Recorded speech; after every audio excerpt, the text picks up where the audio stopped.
হৰভোগৰ বগৰীগুৰিত এটি নিৰীহ হৰিণাৰ ৰহস্যজনক মৃত্যু আৰু এই সন্দৰ্ভত তিনিজনক গ্ৰেপ্তাৰ। বৰপেটা জিলাৰ হৰভোগ আৰক্ষী থানাৰ অন্তৰ্গত বগৰীগুৰি পথাৰত এটি হৰিণাৰ মৃত্যুক লৈ ৰহস্য। বনাঞ্চলৰ পৰা কালি জনাঞ্চলত প্ৰৱেশ কৰাৰ পিছতে অঞ্চলটোৰ একাংশ লোকে খেদি খেদি হৰিণাটোক বন্দী কৰাৰ পিছতেই মৃত্যু ঘটিছিল উক্ত হৰিণাটোৰ। ইতিমধ্যেই হৰিণাটোক খেদি খেদি আটক কৰাৰ ভিডিঅ' ছ'চিয়েল মিডিয়াত ভাইৰেল হোৱাৰ পিছতেই অধিক তৎপৰ হৈ পৰিছিল বন বিভাগ। হৰভোগ আৰক্ষী আৰু বন বিভাগে যোৱা নিশাই যৌথ অভিযান চলাই বগৰীগুৰি গাঁৱৰ পৰা হৰিণাটোৰ মৃত্যু সন্দৰ্ভত গ্ৰেপ্তাৰ কৰিছে ক্ৰমে বিল্লাল হুছেইন, আনছেৰ আলী আৰু মাজম হুছেইন নামৰ তিনিজন ব্যক্তিক, আৰু তেওঁলোকক ৰখা হৈছে হৰভোগ আৰক্ষী থানাৰ লকআপত। উক্ত নিৰীহ প্ৰাণীটোৰ মৃত্যুক লৈ এক চেপা উত্তেজনাই সমগ্ৰ অঞ্চলটোতে বিৰাজ কৰাৰ লগতে উক্ত ঘটনাক তীব্ৰ গৰিহণা দিছে প্ৰকৃতিকৰ্মী ব্যক্তিসকলে।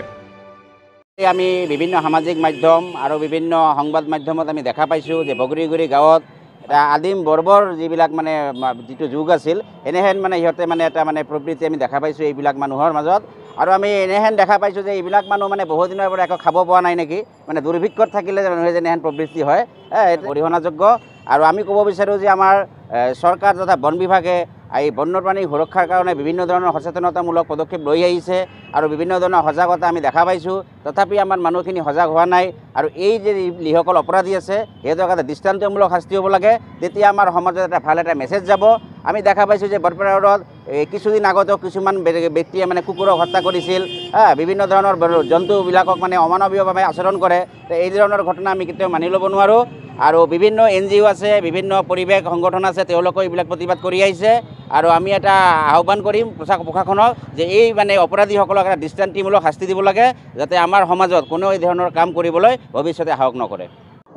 যোৱাকালি তাৰমানে এই মানাছৰ পৰা এটা হৰিণা এটা ওলাই আহিছিল বগৰীগুৰি পথাৰৰ গাঁৱলৈ। তাতে মানুহবিলাকে মানে তাক জুম বান্ধি মানে খেদি খেদি ধৰিছে, ধৰি আমাক আমি খবৰ পাওঁতে গ'লোঁ। ইতিমধ্যে তেওঁলোকে বস্তুটো আমি মানে তেওঁলোকে যাওঁতে মানে হৰিণাটো কেনেকৈ মৃত্যুটো মানে মই ক'ব পৰা নাই, সেইটো ইতিমধ্যে মানে আমি সেই দিম পষ্টমৰ্টেম কৰাৰ গম পোৱা যাব। কিন্তু আমি মৃত অৱস্থাত তাক উদ্ধাৰ কৰিছোঁ। আৰু আমি তাৰ কাৰণে ভিডিঅ'ত ভাইৰেল হৈছে বস্তুটো ছ'চিয়েল মিডিয়াত, সেইকাৰণে তাৰ কাৰণে আমি তিনিজন মানুহক কালি ৰাতি গ্ৰেপ্তাৰ কৰিছোঁ। এতিয়া বস্তুটো তাৰপিছত আমি তাক সেইকাৰণে কোৰ্টত প্ৰডিউচ কৰিম, তাতে কি হয় বিচাৰ হ'ব আৰু বিচাৰ বিবেচনা। এই জন্তুৰ বস্তু তেওঁলোকে পানীতে ওলাই আহিব পাৰে হয়তো, বা কিবা খাদ্য সংক্ৰান্তত ওলাই আহিব পাৰে, এইটো ডাঙৰ কথা নহয়।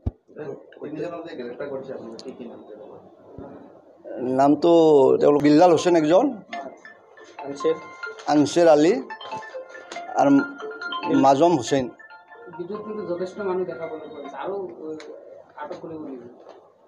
আমি যিকেইটা চিনাক্ত কৰিব পাৰছোঁ আমি সেইকেইটাক মানে কালি ৰাতি হেৰি কৰিছোঁ। আৰু অব্যাহত থাকব হয়তো পালে চবৰে মুখবিলাক আইডেণ্টিফাই কৰা সহজ নহয় না, আছে। আমি চেষ্টা কৰি আছোঁ তদন্ত আৰু যা হ'ব আৰু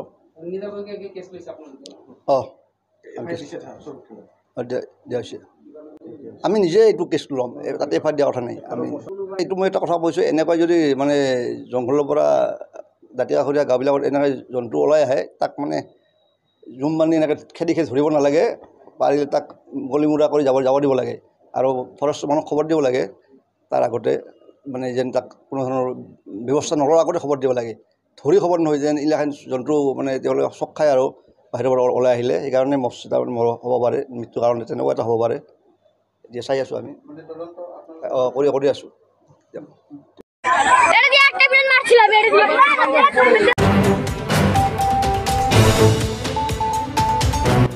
news desk report, news time 3।